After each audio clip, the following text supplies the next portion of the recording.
Assam TET Recruitment 2025 LP আৰু UP total 4500 vacancy পুনৰ মুকলি কৰা হৈছে qualification minimum 12 pass আৰু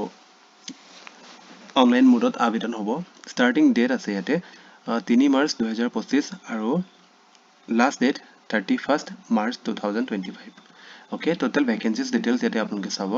LP আৰু UP টিচাৰৰ বাবে total 4500 ইয়াৰে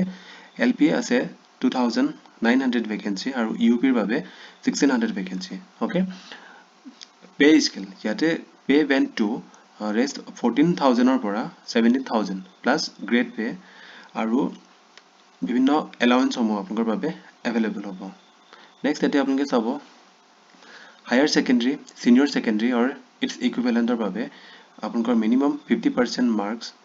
2-year diploma in elementary education DLED or BEd is mandatory Assam TET or Central TET for lower primary school LP ৰ বাবে আৰু assistant teacher for UP ৰ বাবে ইয়াতে আপোনালোকে চাওক HS or secondary minimum 50% marks আৰু graduate from UGC recognized university যিকোনো UGC recognized university পৰা আপুনি graduate হ'ব লাগিব 2-year diploma DLED or BEd আপোনালোকৰ হ'ব লাগিব Assam TET বা CTET Central TET আপোনালোকে qualify কৰিব লাগিব next date how to apply application mode আপোনালোকৰ